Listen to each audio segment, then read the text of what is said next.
Welcome back, everyone. In the last session, we talked about the position that the new Conservative front bench should take on public services spending. And we're now going to look in a bit more detail at the announcements made by the government in the budget and the many difficult decisions still to come in the upcoming spending review.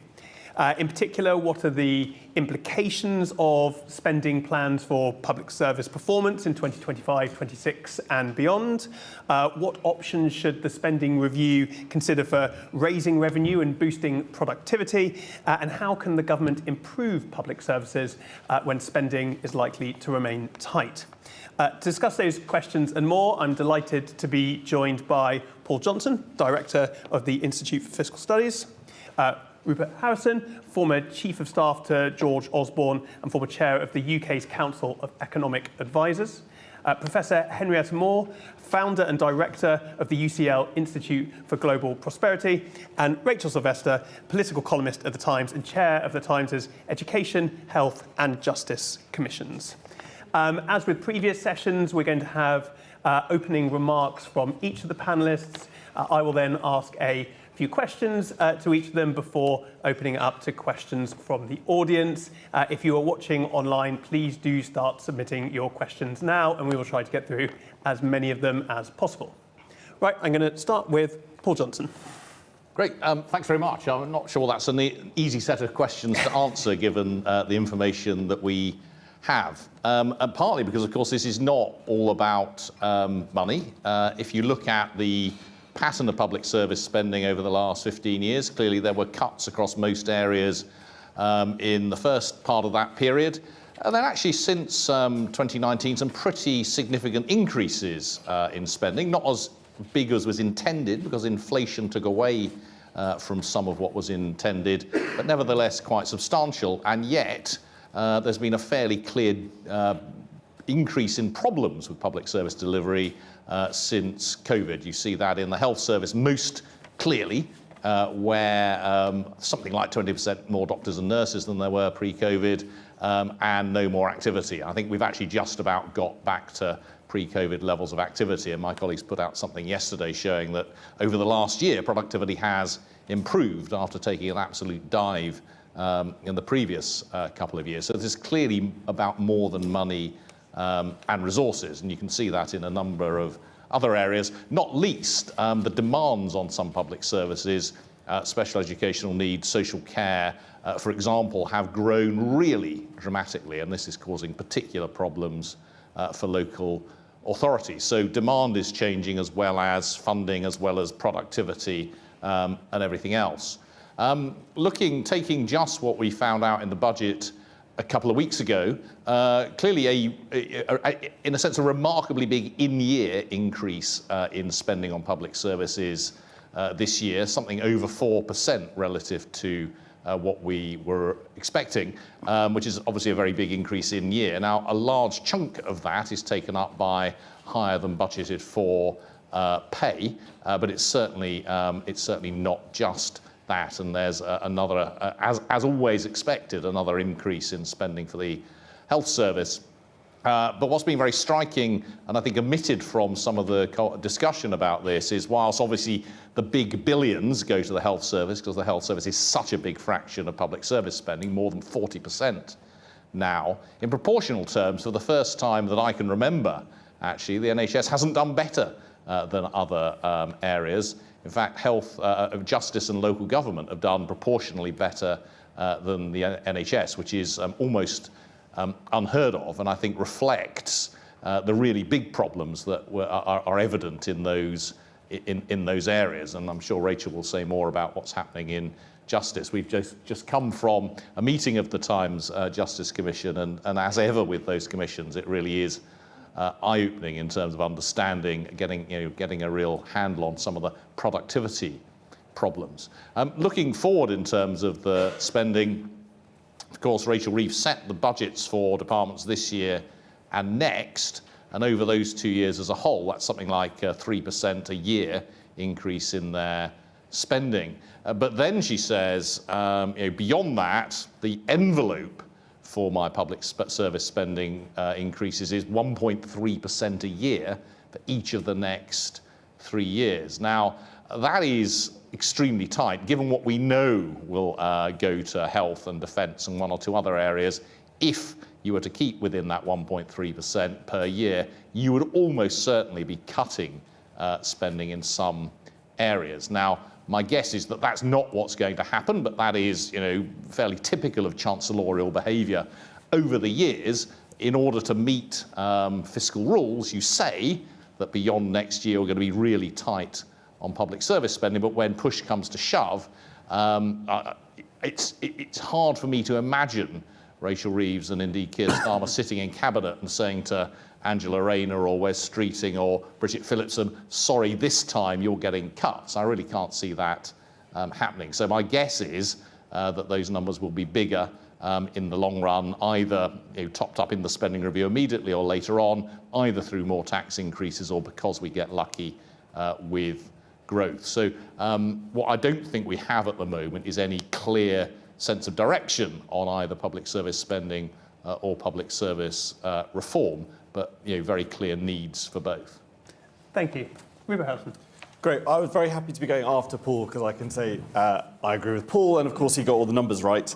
But I do agree with Paul, and as an IFS alumni, I obviously should do. I think the key points for the overall budgets and what it means for performance for coming onto the spending review itself, which is obviously the key thing, is this very fast upfront increase and then the slow growth. I think it's not. I agree, it's not credible.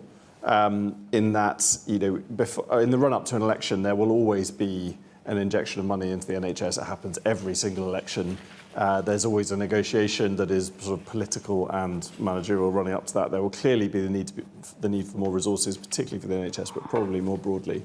And that will either come from luck or from higher taxes, depending on what has happened in the economy.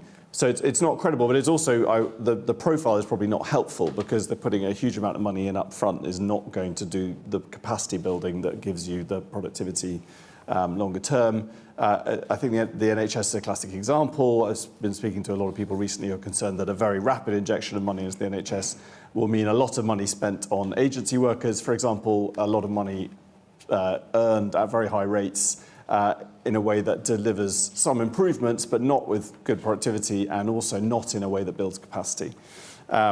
So I think that you combine that with some of the evidence so far from the pay deals that the government has settled and the approach to sort of public sector interest groups more broadly, I think the sort of missed opportunities there to sort of start a conversation around working practices and productivity are also not a great sign. So far, the profile, I think, is a concern. The early signs on the sort of willingness to take on public sector interest groups, not a great sign.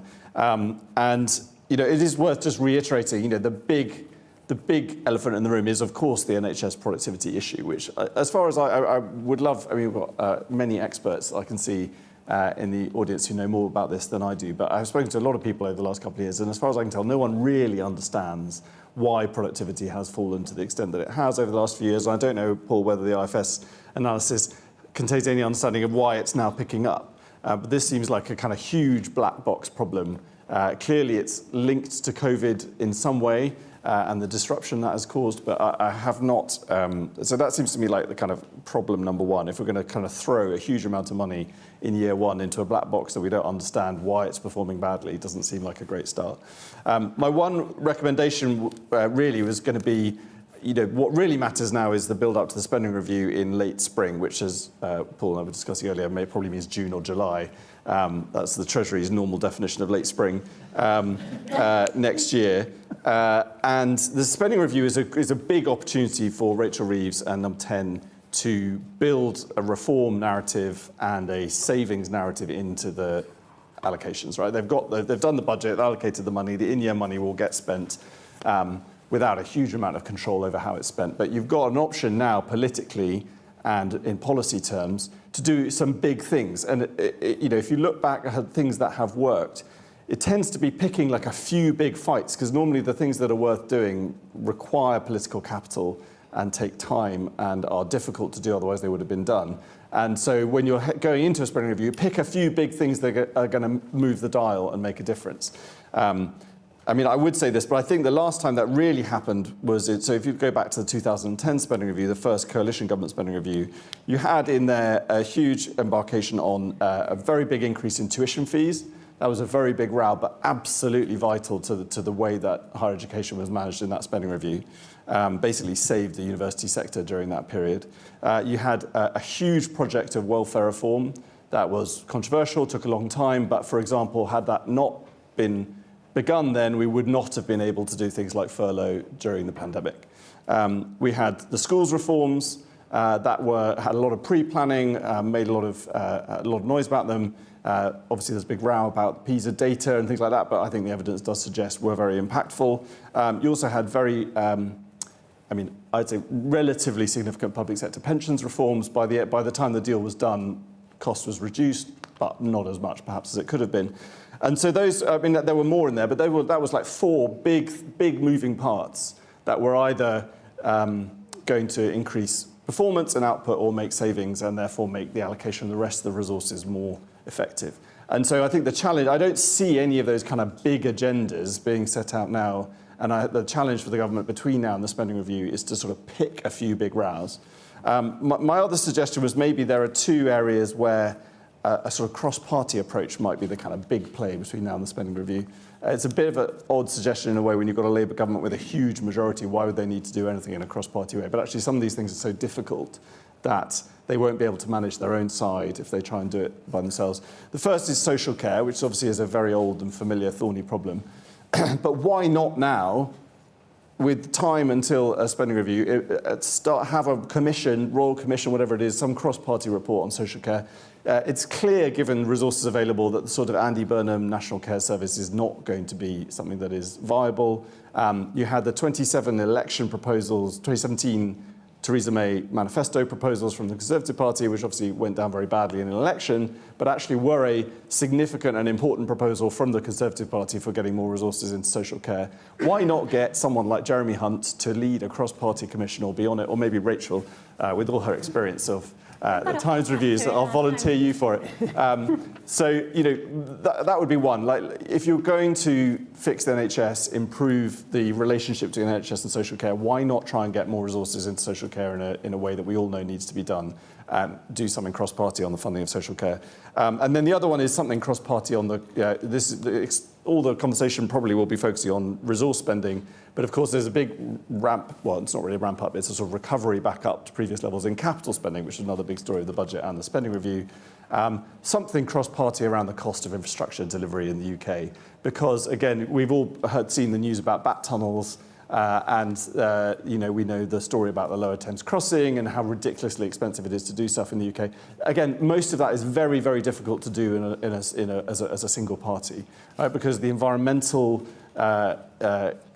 sensitivity of saying, okay, how are we going to review the way that we implement environmental requirements, etc.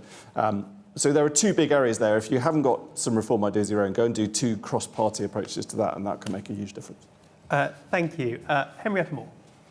Well, thank you very much. So it seems to me that all of this area about productivity is a big black box. So we have the productivity of the economy and we have the productivity of the public services. One of the problems is we don't really understand what will happen if we change the productivity of the health service, the education service. Will this give us more productivity in the economy? So this is an open question. We haven't really resolved this kind of problem. So one of the things here then is it going to make any difference if we put all this money in? Never mind when we do it or how much it is or any of those things, all of which are very, very important. But the question is, how do we know that we're doing the right thing? So for years, we've been doing all sorts of very strange things. For example, the winter fuel allowance debacle notwithstanding the most recent one, under the previous system of the winter fuel allowance, we were basically paying people to heat fresh air out of taxpayers' money. And this was thought to be a very good idea. Now, it's very hard to understand why it was thought to be a good idea and why it lasted for as long as it did, except, of course, that we do need to take care of our elderly. So the question is, are we taking care of our elderly? And the answer to that is not really, or at least not particularly well. So one of the questions then, if you are going to have a growth agenda and a growth envelope, is what do you want to do with the wealth that you generate? Where are you actually going to put it? And where, once you've decided where to put it, how do you know that it's value for money? So instead of worrying about cost, I think we need an entirely new approach to what is value for money. So the public services are about 1/5 of the economy. We're not going to get any growth or really any productivity in the economy if they're not functioning properly. So we have no choice. We have to make some kind of investment. The question is what? So we've heard, much to my pleasure, the government talking recently about what they call the preventive approach, which I think is absolutely right, which is that it's very, very expensive to put right big problems once they've already occurred. Much better to be preventive. But how do we work that? Well, I think one of the things we do is we need to look for the particular kinds of tipping points in the way that different public services intersect, which will allow us to create cascading benefits. At the moment, what we tend to do is we say, okay, this is health. This is education, this is transport, this is something else, right? What we don't do is we say, okay, if we're going to make this intervention here, will it create interventions in other public services for the same amount of money? In other words, can we do it cheaper and better? So we've been doing some experiments on this, and we've actually been doing them in Camden, and we're going to do more experiments on this. And we've been working with local communities, asking them what they think are these crucial tipping points in their lives. And this has provided another principle on which we can base the public services, which is to say that it should be, in a way, people-sponsored. So we will, in the new year, in 25, we're going to have a whole series of these discussions with citizens right across the UK, talking about how do you get a new approach to public services. So that's one of the things. The next point, I think, is preventive, yes, people-sponsored, yes, but also place-based. We have a huge problem with, we talk in aggregates all the time, so we keep saying, okay, we've got 2.8 million people who are out of work and not looking for work. That's a massive stranded asset, for which we will pay dearly, because it won't just be them, it'll be their children and their grandchildren. This is a massive problem that we haven't even begun to catch up with really what it means. But when we take it into account, we realize that talking in the aggregate isn't really very helpful here, because there are big differences across the UK. So this means that there are particular kinds of problems or sets of intersecting problems in different areas of the UK. And we have to move now from thinking about massive levers with one great big top-down approach to things, to thinking about how can we do this better in the places it really needs to be done and do it faster. And the final point, I think, is that anything we do with public services has to be planet responsive. And the reasons for that are very clear. So take the question of our cities. Our cities are flooding more often, they're heating more often, they're affected by climate change, they're causing huge health problems. We've got carbon in the bodies of unborn children. So we have to focus on how we're going to deliver. So for my money, what I would do, if it was up to me, which is not, thank goodness, but supposing it were, is I would start to think about approach to using public services to shape markets, to drive the economy for the results we actually want using those principles, rather than worrying about whether putting money in now is going to give us an outcome when we don't even know how the money relates to the outcome. Thank you. Rachel. I can't compete with the other panellists on the numbers, but what I want to focus on is how you spend the money and the need for reform. And so far, I think there's been far too little emphasis from the government on the importance of reform. There's been a lot of rhetoric, but so far, not much detail. And I think, obviously, you have to get the basics right. So I think the government probably did have to do those public sector pay rises, given the industrial action. They had to end the junior doctor strike. And you have to get the sort of basics right in terms of fixing the roofs, quite literally. I was in Maidstone Crown Court for the Justice Commission recently for a day, and the alarms in the cells were broken, which meant they could only bring 2 prisoners to this 8-courtroom courthouse all day. So half the courtrooms were shut for half the day when we've got a massive courts backlog. So things like that, you have to fix the basics. And actually, I'd put fixing social care into the basics. But that isn't enough. I think we have to completely reinvent how we think about the public services, how we deliver the public services, what they do, and how the public interacts with the state. And this is actually a really positive, optimistic thing, because technology makes things that are possible now that just were not possible 10 or 20 years ago. And it's a very unideological approach to reform. It's not about austerity, it's not about privatisation. It's about bringing into the public services the things that the private sector have already introduced and transformed the way we bank, the way we shop, the way people date and listen to music. The whole relationship between consumer and producer has been turned on its head. And I think that's the opportunity for the public services. And it gives you a chance to almost square that circle, because you can save money, you can drive productivity, you can personalise services, improve delivery, all at the same time in a way that just wasn't possible a decade ago. So I think actually this is a really optimistic, positive moment if only the public services would seize it. Just a few examples. So the other thing I think is really interesting is, people talk a lot about technology and delivery and all of that.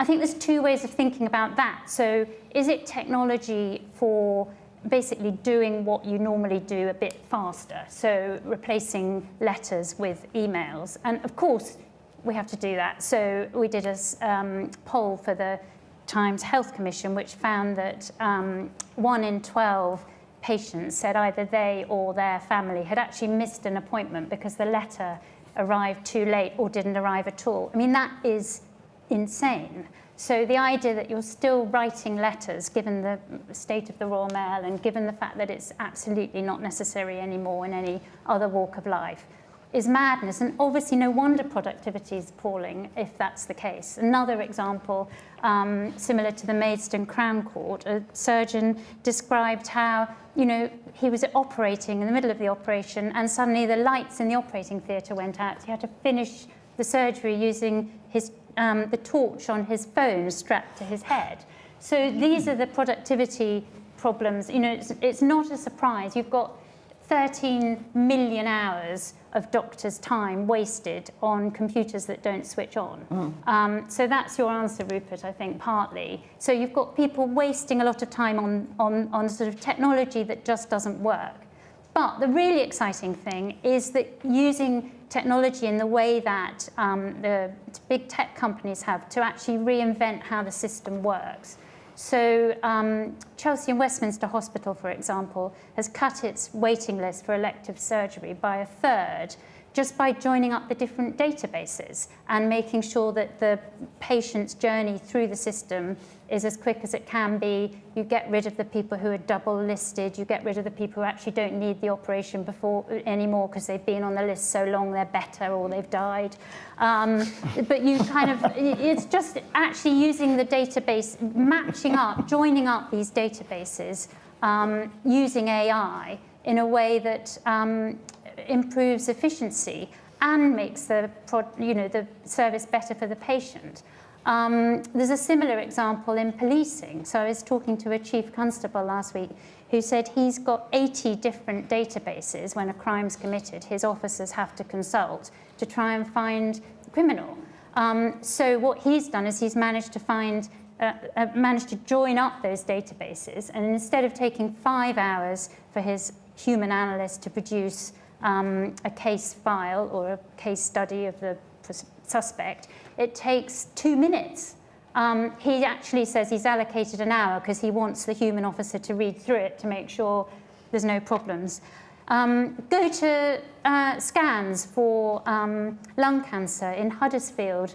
They have slashed the time. I wrote it down here. I'll double check it. Slash the time it takes to read chest x-rays from 7 days to 7 seconds, and it's cut the workload of the radiologist by a third. So if you do that at scale, imagine how transformative that could be for productivity and the NHS. But you then, I think, can take it further. So you think to rebalance that relationship between producer and consumer, if you like. So Milton Keynes Hospital is handing out Apple Watches to its diabetes patients to encourage them to exercise. If they manage to avoid one amputation as a result of diabetes, this program will pay for itself. And the patients get to keep the Apple Watch if they do a certain amount of exercise a week.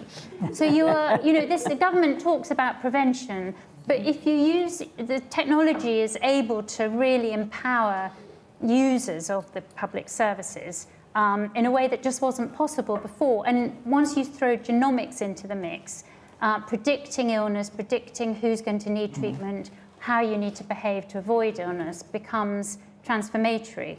Obviously, there are all kinds of ethical dilemmas about this, but I think it's a discussion and a debate we need to have. Live facial recognition is another example. I was out with the Metropolitan Police the other day. They can scan thousands and thousands of faces a second, and they compare it against a database of wanted people, criminals, suspects. And already this year, they've arrested 50 potential serious sex offenders and rapists who would otherwise have been wandering the street because they've just found them wandering past their live facial recognition van. So I think we need to completely rethink what is not just about tinkering with what the public services do and how they operate. It's rethinking and restructuring how they work. And I think that involves a discussion about how public and private sector work together. It's not going to work if the public sector just tries to reinvent the wheel that the private sector's already done. Often the private companies will have got systems that are better than the NHS, for example, can produce in the same amount of time. We need to think about what kind of staff we're spending money on, so more coders, fewer bobbies on the beat, perhaps. And I think there does also need to be this big discussion about privacy and data and where the public is willing to see that balance lie. So certainly the polling we did on the Health Commission showed that people were overwhelmingly supportive of convenience rather than protecting their privacy of their data if it meant that they could get their appointments more quickly. So I think there's a real reason to be optimistic and positive, but I think it isn't just about doing what we're currently doing a bit faster and better and more efficiently. It's about completely rewiring Whitehall. Thank you. Rachel, I wanted to ask about the quality of public debate on public services spending.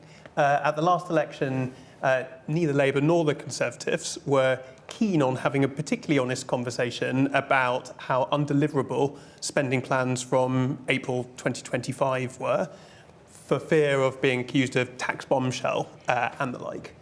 To what extent do you think our media environment makes it difficult to have that conversation, or is this ultimately the fault of the public and their cakeist desire for world quality public services, but also lower taxes? Well, to be fair, the media did call that out repeatedly during the election campaign, and Paul was all over the radio and in our paper talking about the conspiracy of silence, and experts, particularly IFS, were absolutely clear and categorical about it, and we reported it at length. And I think it is a real problem, though, because I think the politicians, one of the biggest problems is the lack of trust in politics. You look at, in a way, that's the defining theme of our politics, is anti-politics. And that's partly because nobody's willing to have those big arguments, partly arguments and debates with the public. And I think in the end, everyone ends up losing from that. But I think for once, you can't really blame the media. Paul, we've talked quite a lot about public service productivity. And if you look at the ONS productivity stats for the public sector, which I'm sure you do, actually in the NHS, productivity, according to the stats, improved during the 2010s. But arguably quite a lot of the factors that contributed to that, like holding down public sector pay, cuts to capital spending that we've discussed, have contributed to some of the performance problems we have now. I wonder what lessons you think that can be drawn from the 2010s and earlier about how to make genuine long-term efficiency and productivity improvements to public services.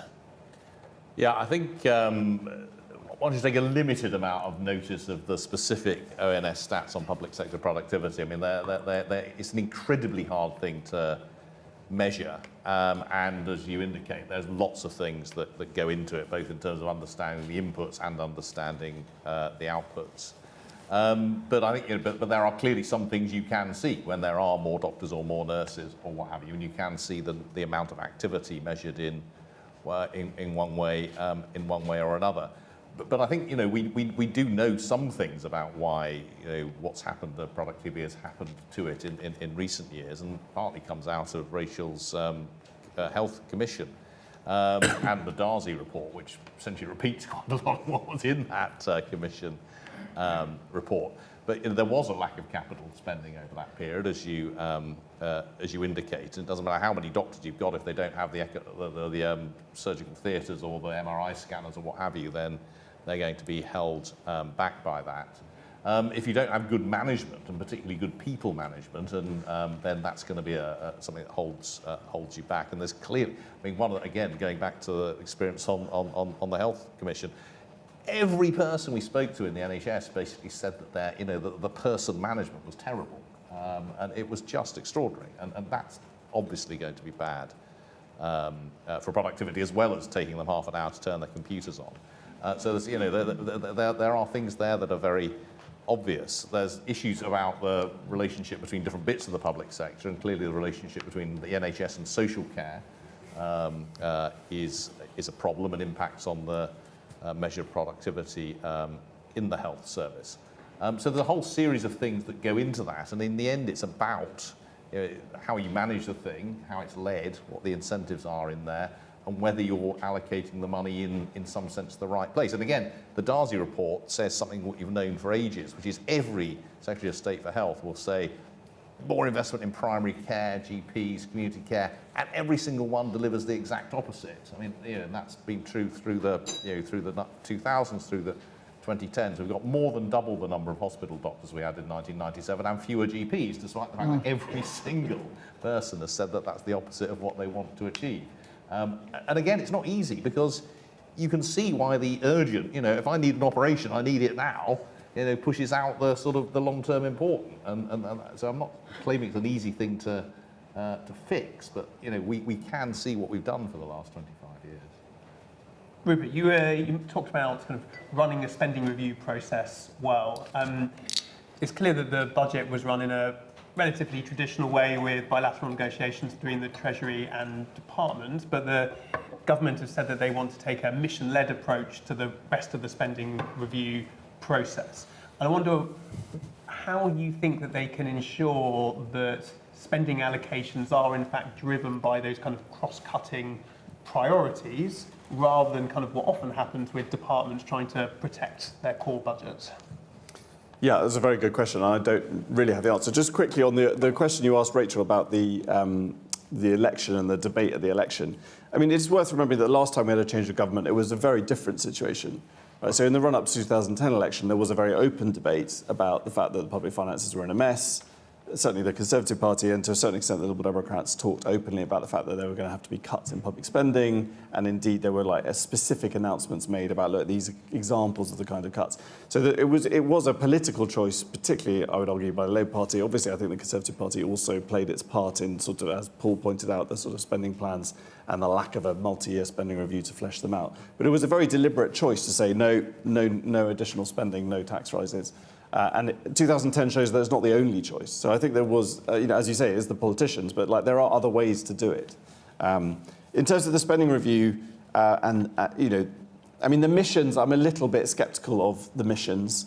As far as I can tell, they're basically just occasional committee meetings to talk about how important the missions are, which is unlikely to be particularly effective. I think that, in a spending review, it's very important that budgets are the kind of focus of negotiation. So unless you're going to change the way you allocate budgets, you're still going to have the negotiation with a department, with the Secretary of State.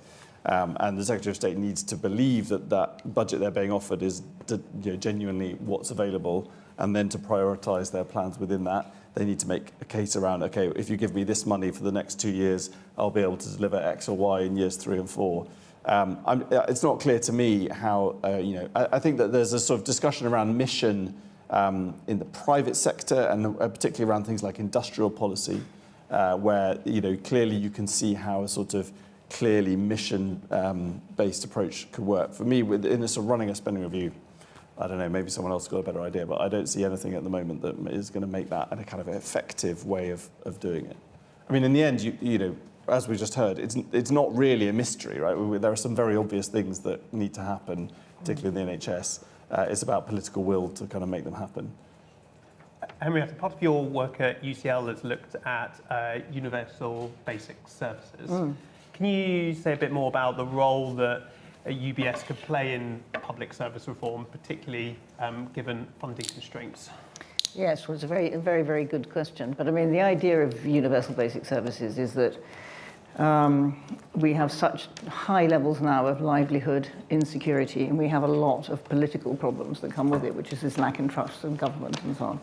And it gets very difficult to imagine how we could get increases in productivity unless we can actually get better collaboration, essentially. So what we've been looking at with UBS is we've been looking at taking the model of the health service and of education and saying, okay, if we were to do this in the areas, say, of transport, digital, food, legal, what would this look like? In other words, what kind of social wage element would the provision of these services to certain groups in the population produce?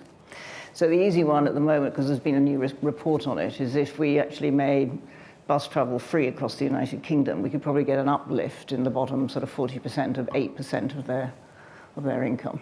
Right? So this makes a difference in terms of people going to work, coming back, going to the hospital, or social care, lots and lots of different kinds of things that we could do. And it's actually, we did the finance on it a little while ago now, and so now we've got all this excitement going on. We're going to have to redo it. But when we did it, it turned out that it was actually cheaper to do this than what we're doing at the moment, which is largely propping up systems that don't function. And this is the issue. If we don't get the reform in, we're just propping up systems that don't function. And that's basically a very bad use of taxpayers' money. You know, I mean, if you think about the fact that with regional inequality as it is in the UK, it's not that we haven't put money into the regions to sort things out. We've put millions in, and so did the EU when we were friendly with it before. And the result is we have not turned some of these areas around. They're still exactly as they were. It's absolutely astonishing. And so that again really forces us to ask the question, you know, what are we doing with the wealth we create? Not how much of it do we create, but what are we doing with what we have, right? So we've been looking at this in different parts of the UK, but in the work we're doing in Camden at the moment, we're precisely looking at this relationship between the public and the state.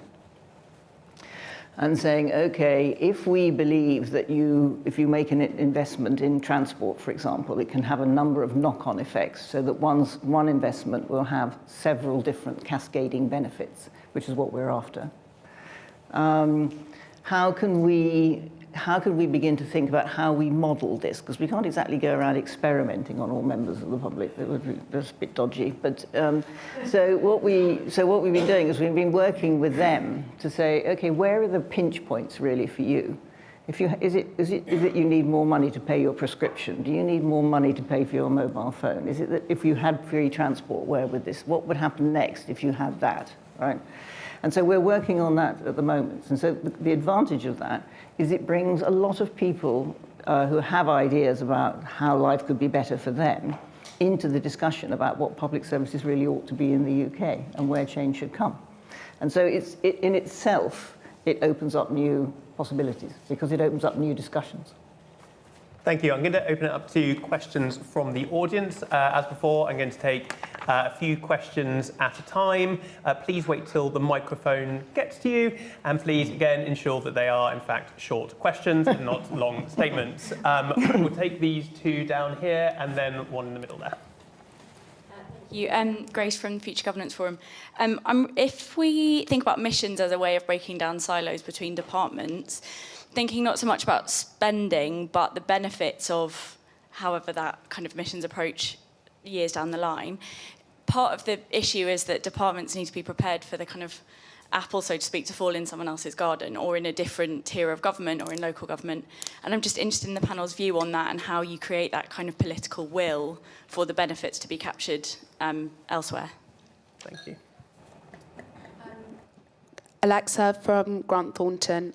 I work in public sector audit primarily with local authorities. And I think I've been somewhat shocked, disappointed to find that a lot of the transformation projects that would happen at, let's say, a council, there isn't necessarily a theoretical or academic basis for a lot of the decisions that go into a transformation program, quote unquote. And Paul, I think you talked about this in your book about there being a yawning chasm between the work of social scientists and the work of government. And I just wonder if you have any musings, the panel, about how to change some of that and how to introduce a little bit more of that academic basis for some of the decisions in government. Thank you. And then in the middle there. Hi there, Hebe. I run a social enterprise connecting practitioners with policymakers. Leading it on a little bit from Grace's question, actually, but maybe on the flip side, you've all touched on the Treasury and the role of the Treasury's mindset around how things can and can't and should and shouldn't be funded. And I guess I just wanted to challenge the panel maybe to think about, are there ways that can change? Because at the moment it seems like money might be poured into areas where there's an easy fix, but actually it just isn't going to work in the long run. Great, so 3 really good questions there. So how do we change how funding is allocated? What do we do about the yawning chasm between academia and government? And what do we do about the tricky issue where interventions cost one public body, but the benefits accrue to another? Paul, I'm going to come to you first. Well, thank you for advertising my book. Follow the money. Gripping and horrifying, witty and brilliant, according to the Times. Sorry, what's the question? I think it's some really interesting points there. I'll take each of them very quickly. On missions, I think they're just really... sometimes I've worked in Whitehall, but things really are very siloed in the way that departments work. And the problem is the incentives all go up. So if you're reporting to someone in your department all the way up, it's really hard to get that system to value stuff that you're doing outside. And actually, the times when that has been, I saw most effective was when there's a very strong number 10, a delivery unit, a small number of very clear priorities, and that really did focus minds. And I think that's the mission driven has to be based around a very strong, focused, small set of things which are very clearly deliverable. Now that has its own downsides because then you have targets and so on that might get in the way. But I mean that was my experience at least.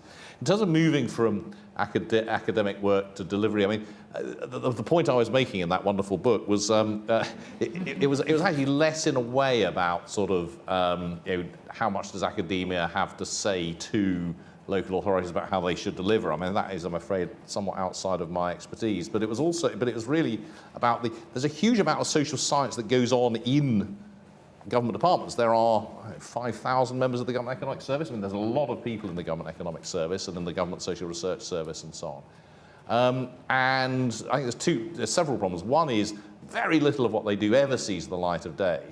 So there's too much secrecy. It doesn't get challenged. It doesn't. The huge amounts of information isn't necessarily always in the public domain, and when it is, it's actually very hard to find and use. Academics have an entirely different set of incentives, which in economics is one of the worst. It's just about getting the stuff into the academic journals. Actually, nothing else is valued, and so the two elements just never, or much too rarely, speak to one another. Now, that's clearly a massive overgeneralization. There is good practice on both sides, but they are much more distant than you'd think, and that was a very much my experience as I've moved sort of around those areas. And the last thing on Treasury mindset, I mean, it's really tough. I mean, I think there are institutional and real problems. I mean, I speak to lots of people involved in all sorts of parts of the public sector, public service delivery and so on. They all, for very good reason, think that there's a very good case for them having more money for their particular sort of area. They all think that they can find ways of saving money in the long run by spending to save now. And someone has to sit in the centre and hold the ring on that. And it's actually a really important, really hard job. And it does become a little bit of the default, I think, to to say no, particularly when you're continually burned. And we actually had an example of this in the Justice meeting this morning. But, the department comes to you and says, look, give us a load of money for this computer system and we'll save money down the line. And then time and time again, it doesn't save money down the line. So how you fix, I mean, I don't have a real answer to how you fix that, other than I think there is an institutional problem in the Treasury, which I think it's certainly at the sort of anything below the very most senior levels. It's too junior, it's too inexperienced, and really does default to particular answers rather than basing them on actually a deeper experience. Rachel. I think all these questions kind of link together, actually, interestingly. In terms of the sort of missions, I think maybe the problem is they're too big, and therefore actually what you need to be focusing on is outcomes, and that is how you focus minds across government. So it's what are you trying to achieve rather than what's your statement of ambition. Yep. And an example that, the thing that struck me actually doing these 3 different commissions now is all of them, basically, the whole of the world goes back to early years. And what happens in your first 5 years of life completely determines what happens after. That applies to education. So the kids who were being failed by education, I then came across in health because they were getting obese. And then now that I'm seeing them in the criminal justice system, they're turning up in the Young Offenders Institute. So having a sort of long-term approach, which I think the Treasury struggles with, because it doesn't, and this, my worry with the changes to the fiscal rules, and others on the panel will be much more expert on this, but my worry is it's very much about sort of hard hats, investment and infrastructure and roads and railways, whereas actually, I remember interviewing Rachel Reeves a couple of years ago, and she said when she thought of infrastructure investment, she thought of childcare and early years education, and actually she was worried by that Treasury mindset of hard hats and high-vis, sorry, Rupert and George, but the high-vis jacket, which politicians love to put on. So that's one reflection. And then on the academic versus politics, and I suppose what you're really saying is politicians not following the evidence. There is a problem. The problem maybe is the voters, in the sense that they're worried about making the arguments. I'll give you an example there. I went to a prison in Philadelphia where they're running, it's a randomized controlled trial of different approaches to incarceration. So most of the jail is a typical American prison break style jail, bang them up, throw away the key, really noisy, lots of metal, doors slamming the whole time. And there's one wing that they've called Little Scandinavia, which is all, there's dogs and cats wandering around, there's a fish tank, they've got their own kitchen, they make their own food, they go out to work, there's a sort of therapeutic dimension to it to try and prepare prisoners for the outside world when they're released. There's artworks everywhere that the lifers have made. Really fascinating. The result, the evidence under this, and it's early days, they've been running it 3 or 4 years, but already the metrics show success in the Little Scandinavia wing. So far dramatically lower levels of violence, dramatically higher staff morale. I think there was 1 incident of violence since the wing opened compared to 1 or 2 every week in the rest of the jail. So far, nobody's reoffended who's been released. It's too early, really, to have the long-term data on that. It then takes bravery, and I think you can win this argument of a politician to say, this is just not, to follow the evidence means we need to run our prisons differently. Do we need to send as many people to jail? What do we do with them once they're there? And you then have to really have a courageous, brave argument. And I think too often the politicians are too scared to follow the evidence. Henrietta. Well, I think that this question of public debate is really important. I think we don't actually really have, in a way, much public debate in the UK. And that isn't because our media doesn't cover these things. It does. It's just that we don't really talk about it very much. And You know, we've got into the habit of taking up quite strongly divided ideological positions and kind of shouting at each other from a distance. And I think this is very difficult because you can't change things if you do that. So the way that we've been working with that is to try to create sort of new kinds of, let's call them social institutions, but spaces and places where we bring together different groups of people. So we actually have big developers in there. We have the Office of National Statistics. We have people who are running civil society organizations. We have the academics. We have all sorts of other groups of people, including local authorities, who are responsible for frontline delivery.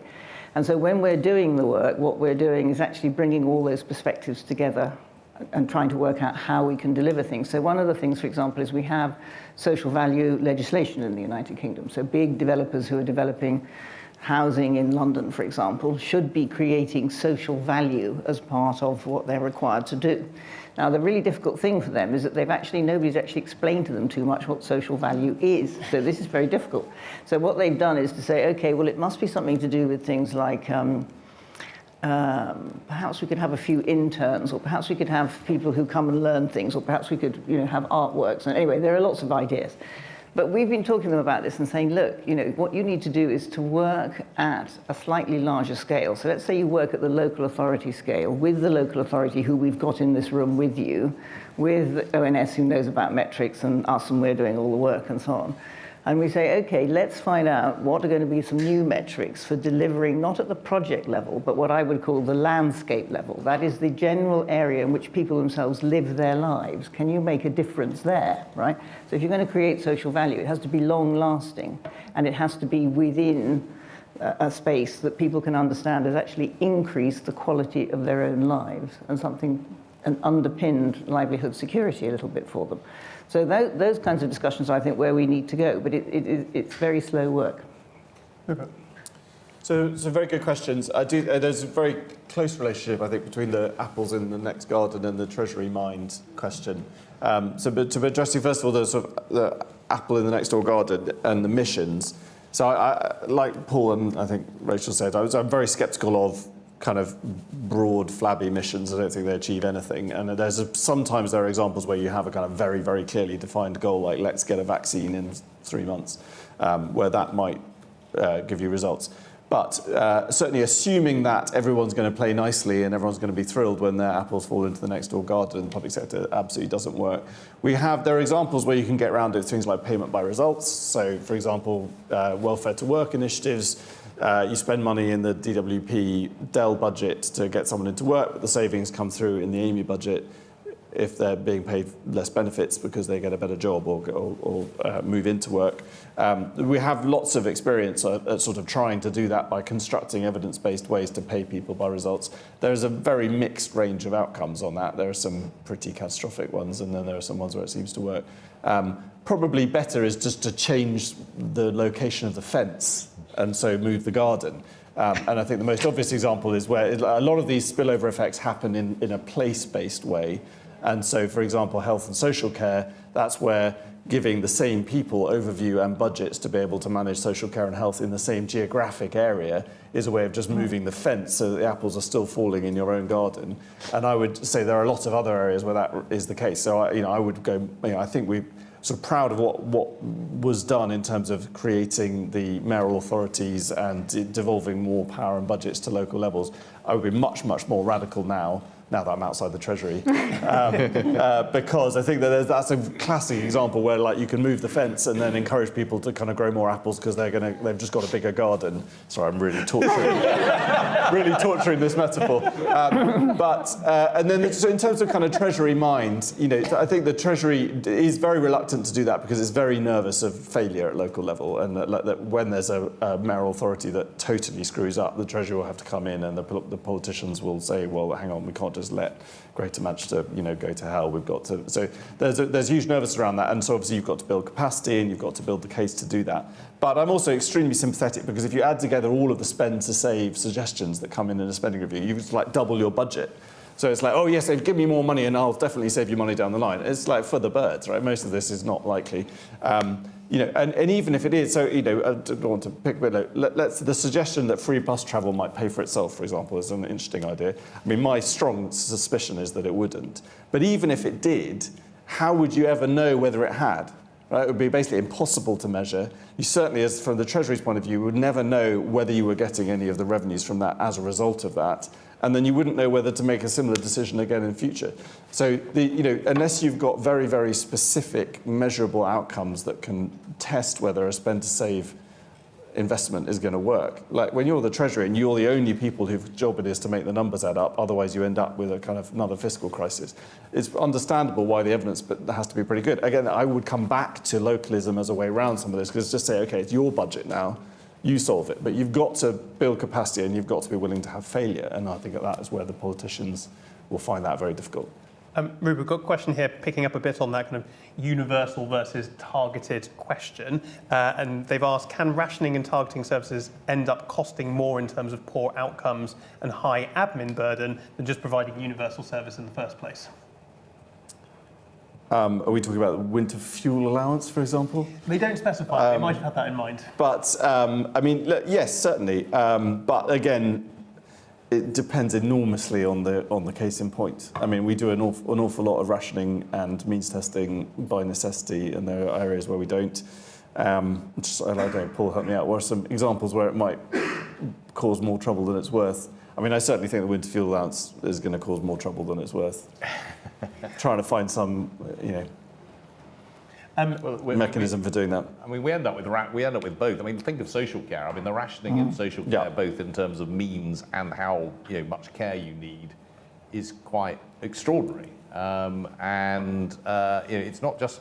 I mean, coming across increasing numbers of areas where you also have the private citizens subsidising the state. So that's absolutely what happens in social care. So if you don't get it paid for by the local authority, not only do you not get it paid for, you pay, a substantial premium. We're also, again, the justice thing Rachel and I were doing this morning. If lawyers providing you with legal criminal law charge you about 4 times what they charge the state. So, when you kind of means test this and ration it, you end up in this kind of world in which if you get it sort of, the state gets it at great value, but incredibly, or maybe poor quality, and the citizens who don't qualify on the means testing end up paying twice, actually. And just on that, I think particularly with social care, what's particularly pernicious is it's a sort of lottery by condition, if you like. So if you've got dementia, you're screwed. If you've got cancer, the NHS will pick up the bill. So actually, in terms of the winter fuel allowance, I thought Rachel Reeves' much worse decision was scrapping the DIL-not cap on social care. And actually, I thought she was completely justified in the winter fuel allowance, because why should you get it universally? It's not the best use of taxpayers' money, whereas actually, if you don't have that cap on social care, you're never going to spread the risk of catastrophic costs on social care. It was an interesting example of political economy, wasn't it? I mean, actually, the winter fuel allowance fiscally is really quite a small change. The scrapping social care reform was a huge change. And what's got all of the coverage? Henrietta, a question for you from Grace Duffy from Bridges Outcomes Partnership. To what extent can commissioning services on the basis... question is just moving in front of my eyes. Can commissioning services on the basis of paying for long-term outcomes instead of inputs or activities help with kind of aligning incentives from different actors and aligning them and thinking differently about value? Well, I think it helps in a number of different ways, but coming back to the place-based point. So really it's a question of thinking about a system where you're providing these services at a more localized level, And I think there what happens is that everybody who's involved in doing it, including the private sector as well as the public sector, are much more invested in that area. So there's skin in the game there, where there isn't, and when you're dealing with these things at a kind of national scale. And I think long-term, what you want to do is you're thinking about the health of your workforce. You're thinking about, what's happening in your children going to the school, and you're running the business down the road. This makes a difference, right? So I think those longer-term things do align people's views much more closely. And I think coming into these discussions, is what do we do about local authorities? I mean, local authorities are delivering frontline services now, and they are doing so under considerable constraint. So it doesn't really matter how much you put in at the top level, what's that going to mean at the bottom level? So these are the people who are providing education and care and various other things. And I think the whole question of COVID showed that really very dramatically, is who's now responsible. So you have to be a bit careful that you don't crowd out what could happen at the local level by doing things elsewhere. Thank you. And Rachel, I might come to you for one last question, which is how can government better communicate its public service successes to the public? Much of the current government work on healthcare, net zero, for example, have been overshadowed by news about central government and the Treasury. Yeah, I think often there are amazing things going on in the public services in individual local areas. I mean, I mentioned some of them at the beginning, but I think too often it gets crowded out under a sort of slightly Westminstery narrative about rows or who's paid for somebody's glasses or suits. And actually, maybe it's back to what's actually happening on the ground is the best way to communicate it. And those people who are doing that, whether it's, in Maidstone Crown Court, the judges, the barristers, despite the system, were doing an amazing job trying to manage this system. So that isn't really a communications message. I think in terms of the government, though, they have to say what's the point for them? What are they really about? What are they really trying to achieve? And I think there is something about we're changing the public services around, and these are some examples. But it has to have a sort of overarching narrative, I would say, of reform, rather than just spending money, in order to convince the public that you're on their side. Thank you. With that, I'm going to end this session. In 5 minutes, we will have the final session of the day, which is a conversation with David Blunkett. So do please stay in your seats if you can. And until then, you please join me in thanking our 4 excellent panellists.